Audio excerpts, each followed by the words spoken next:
નમસ્કાર દર્શક મિત્રો, હું જપન શાહ, કાનમ એક્સપ્રેસ ન્યૂઝમાં આપનું સ્વાગત છે. જોઈએ આજના મુખ્ય અને મહત્વના સમાચાર. અમરેલીના વડિયામાં ઘેટા બકરામાં રહસ્યમય રોગચાળો વાકર્યો. ટપોટપ પશુઓના મૃત્યુથી પશુપાલક ચિંતામાં. પશુ ચિકિત્સકની ટીમો દ્વારા રોગને નાથવા સઘન કામગીરી શરૂ. માલધારીઓની સહાય માટે સરકાર પરમિટ. આ ઘટના અંગે વધુ માહિતી કંઈક આ પ્રમાણે સામે આવી રહી છે. વડિયામાં માલધારીઓના પશુઓમાં એક રહસ્યમય રોગચાળો ફાટી નીકળ્યો છે. અજાણ્યા રોગના કારણે ઘેટા બકરાના ટપોટપ મોત થઈ રહ્યા છે, જેના પગલે સ્થાનિક માલધારીઓમાં ભારે ચિંતા અને ફફડાટ વ્યાપ્યો છે. અમરેલી જિલ્લાનું વડિયા શહેર અત્યારે પશુધનના મોતના માતમમાં ડૂબ્યું હોય તેવા દ્રશ્યો જોવા મળી રહ્યા છે. અહીં અચાનક જ આવી પડેલી આ આફતથી માલધારીઓ ભારે ચિંતામાં મુકાયા છે.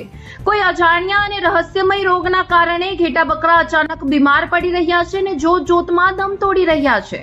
વડિયા શહેરમાં અત્યાર સુધી અંદાજે 80 જેટલા નિર્દોષ પશુઓના કરુણ મોત નીપજ્યા છે, જેને કારણે માલધારીઓને મોટું આર્થિક નુકસાન વેઠવાનો વારો આવ્યો છે.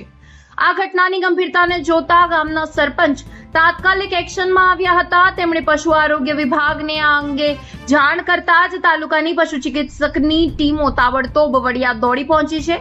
આ રહસ્યમય રોગ કયો છે અને શેના કારણે ફેલાઈ રહ્યો છે તેનું ચોક્કસ કારણ જાણવા માટે તંત્ર દ્વારા યુદ્ધના ધોરણે કામગીરી શરૂ કરવામાં આવી છે.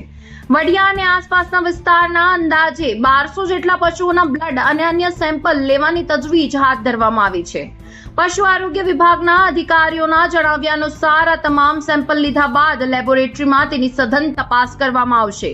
રિપોર્ટ આવ્યા બાદ જ રોગનું ચોક્કસ નિદાન થઈ શકશે અને તે મુજબ પશુઓને યોગ્ય સારવાર અને રસીકરણ આપવામાં આવશે. પરંતુ હાલ પૂરતું આ અજાણ્યા રોગે માલધારીઓની ઊંઘ હરામ કરી છે.